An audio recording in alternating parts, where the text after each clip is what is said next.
Shalom, saudara-saudariku terkasih dalam Tuhan kita Yesus Kristus. Selamat datang kembali di Pelita Padre Pio. Sebelum doa diucapkan dan sebelum hati sempat merangkai kata-kata, tubuh seringkali telah lebih dahulu berbicara. Dalam keheningan sebuah gerakan sederhana, surga memperhatikan sikap jiwa yang tidak terdengar oleh telinga manusia, namun terlihat jelas oleh mata rohani. Padre Pio menyadari perubahan itu bahkan sebelum kata-kata diucapkan. Perubahan itu terjadi tepat saat tubuh menurunkan diri. Ketika lutut menyentuh tanah, sesuatu bergeser di alam yang tak terlihat. Bukan dengan suara keras, bukan secara dramatis, tetapi dengan otoritas yang tak terbantahkan. Suasana ruangan berubah seolah sebuah ambang telah dilewati, bukan oleh suara, melainkan oleh sikap tubuh. Saat itulah penglihatan itu terbuka.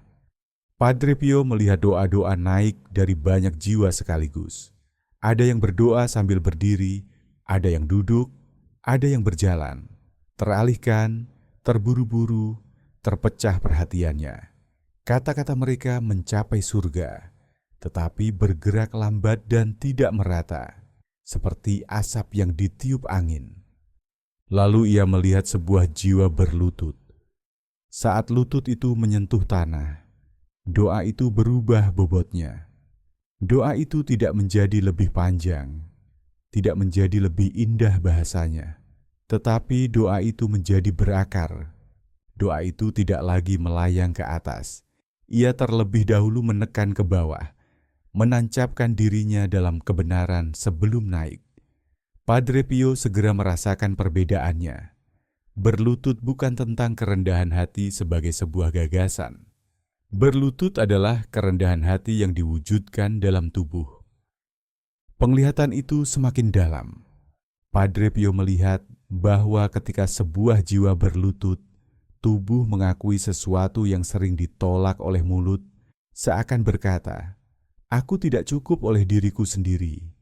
Tubuh menempatkan dirinya lebih rendah, bahkan sebelum jiwa sempat bernegosiasi, membenarkan diri, atau melunakkan pengakuan itu. Dan surga menanggapi kebenaran yang diucapkan tanpa kata-kata. Ia melihat para malaikat mendekat, bukan karena dipanggil, tetapi karena keselarasan telah terjadi.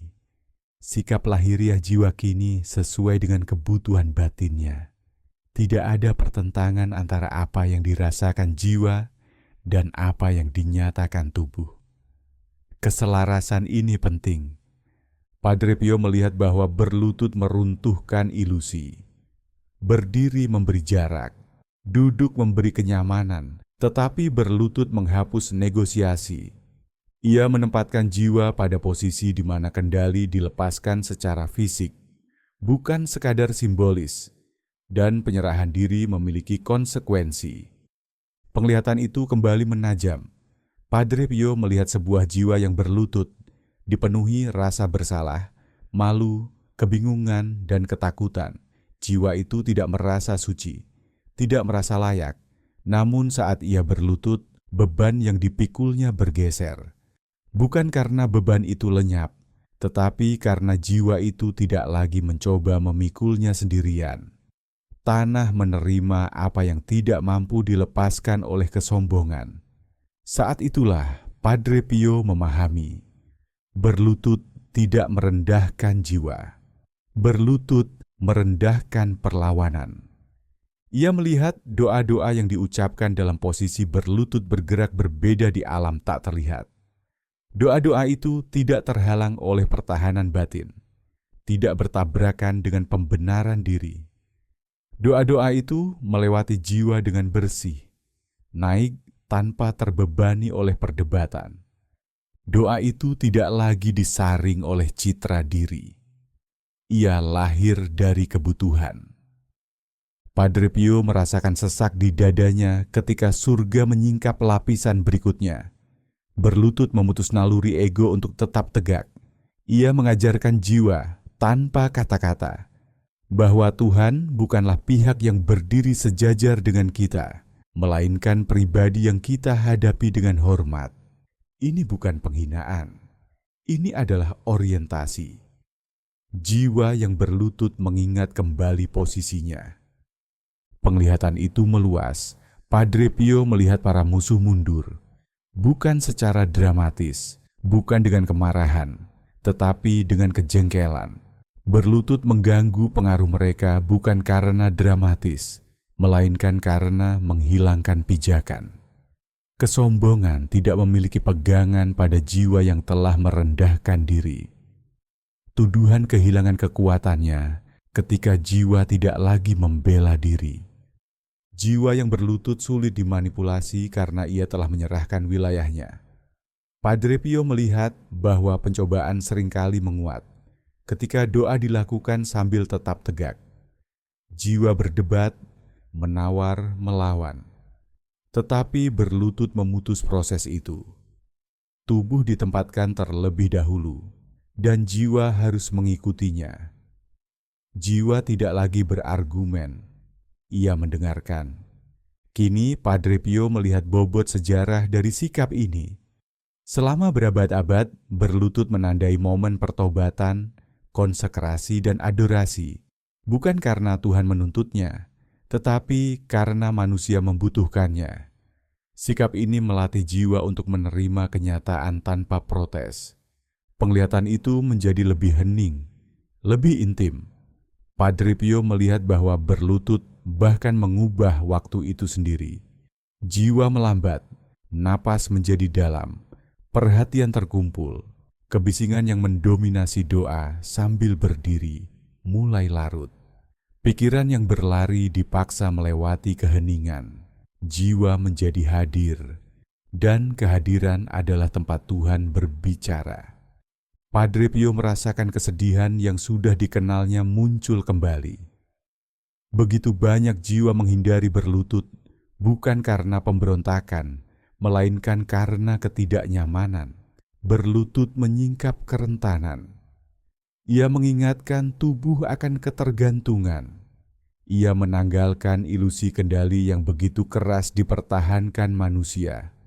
Namun justru itulah alasan surga mengutamakannya.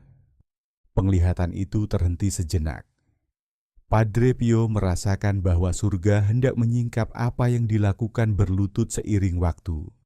Bagaimana ia membentuk ulang jiwa, mengapa ia mempercepat pertobatan, dan apa yang terjadi ketika sebuah jiwa secara konsisten menolak sikap ini. Ia tetap diam, menyerap kebenaran bahwa berlutut bukanlah gerakan tambahan dalam doa. Berlutut adalah sebuah pernyataan. Pernyataan yang dibuat tubuh sebelum jiwa sempat menolak dan surga mendengarkannya. Penglihatan itu tidak berakhir pada sikap tubuh. Ia masuk ke dalam konsekuensi. Padre Pio melihat apa yang dilakukan berlutut terhadap sebuah jiwa dari waktu ke waktu. Bukan dalam satu momen, bukan sebagai luapan emosi, tetapi sebagai pembaruan batin yang perlahan.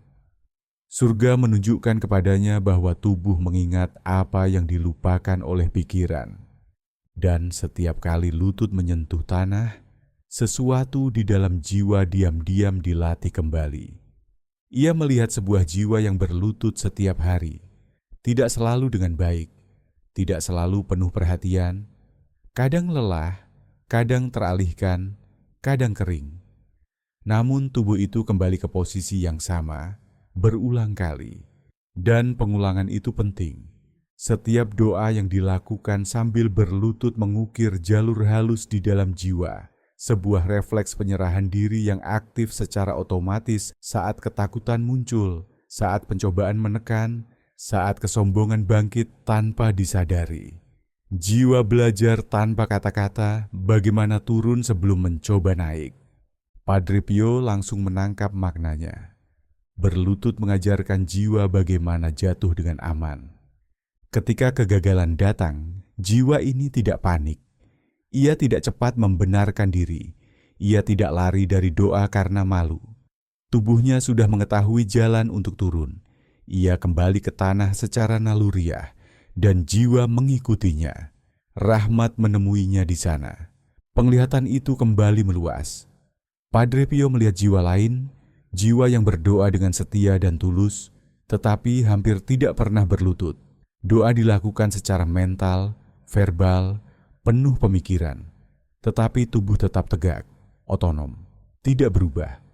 Jiwa ini lebih sulit saat diguncang.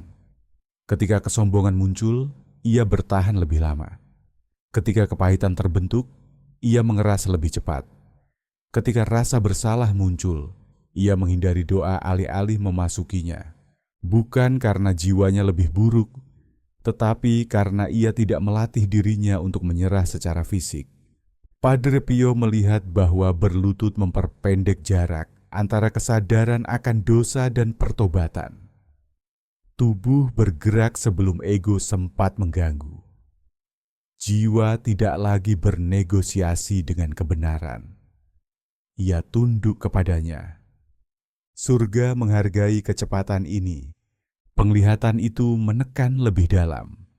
Kini Padre Pio melihat berlutut di saat tekanan rohani yang berat. Pencobaan mendekati jiwa yang berlutut, tetapi menemukan sedikit pijakan. Tuduhan mencoba berbicara, tetapi jiwa itu sudah direndahkan. Rasa malu mencoba mengasingkan, tetapi jiwa itu sudah terbuka di hadapan Tuhan. Tidak ada tempat bagi musuh untuk berdiri. Jiwa yang berlutut tidak menawarkan ketinggian bagi kesombongan untuk mencengkeram. Padre Pio merasakan kekaguman yang sunyi akan hal ini. Sikap paling sederhana membawa otoritas, bukan karena dramatis, melainkan karena jujur. Berlutut berkata tanpa perdebatan, "Aku tidak cukup, aku membutuhkan Engkau." Dan surga menanggapi kebenaran dengan segera. Penglihatan itu menyingkap sesuatu yang bahkan lebih mencolok. Padre Pio melihat doa-doa yang selama bertahun-tahun tidak terjawab akhirnya terbuka. Bukan karena keadaan berubah, tetapi karena jiwa itu berlutut dengan tulus untuk pertama kalinya. Bukan secara teatrikal, bukan emosional, tetapi dengan persetujuan batin yang dinyatakan melalui tubuh. Doanya tidak berubah, sikapnya yang berubah. Dan sikap itu membuka keselarasan. Saat itu Padre Pio memahami mengapa berlutut sering mendahului pertobatan, pengakuan dosa, penyembuhan, dan penyerahan diri. Ia melewati perlawanan. Ia menempatkan jiwa di tempat di mana rahmat secara alami turun. Surga tidak dicapai dengan ketinggian. Ia dicapai dengan merendahkan diri. Penglihatan itu melunak saat mendekati akhirnya. Padre Pio melihat berlutut di usia tua, tubuh yang melemah, sendi yang kaku, gerakan yang lambat. Namun ketika lutut-lutut itu menyentuh tanah, jiwa bersinar lebih terang daripada di masa mudanya. Berlutut telah menjadi sifat kedua. Jiwa tidak lagi melawan ketergantungan. Ia menyambutnya. Sikap ini telah mempersiapkannya untuk kematian. Berlutut terakhir adalah doa terakhir. Padre Pio merasakan bobot kebenaran itu menetap dalam-dalam. Jiwa-jiwa yang belajar berlutut dalam hidup tidak takut menyerah di akhir. Mereka telah mempraktikkannya. Tubuh mereka telah mengajarkan jiwa bagaimana mempercayai bahwa mereka akan dipangku. Penglihatan itu memudar dengan lembut. Padre Pio tetap diam, menyadari bahwa sesuatu yang sesederhana lutut yang ditekuk membawa konsekuensi kekal. Bukan karena Tuhan menuntutnya, tetapi karena jiwa membutuhkannya. Dan kebenaran yang ia bawa ke depan begitu jelas dan tak tergoyahkan. Beberapa doa naik melalui kata-kata, beberapa naik melalui iman, tetapi ada doa-doa yang hanya naik ketika lutut menyentuh tanah. Karena itu, berlutut bukanlah sekadar kebiasaan lahiriah, melainkan jalan batin yang membentuk jiwa sedikit demi sedikit. Dalam kerendahan tubuh, ilusi kendali dilepaskan, perlawanan mereda, dan hati belajar untuk tinggal di hadapan Tuhan apa adanya. Di sanalah rahmat bekerja dengan tenang, membimbing jiwa untuk mengenali kebenaran, menerima ketergantungan, dan menyerahkan diri sepenuhnya. Kalau kamu merasa renungan ini bermanfaat, tolong like, subscribe, dan share. Mari sebarkan kebijaksanaan rohani Padre Pio kemana-mana. Terima kasih sudah ikut dalam perjalanan iman ini. Semoga doamu kuat, imanmu teguh, dan rosariomu selalu dekat di hatimu. Yesus engkau andalanku. Amin.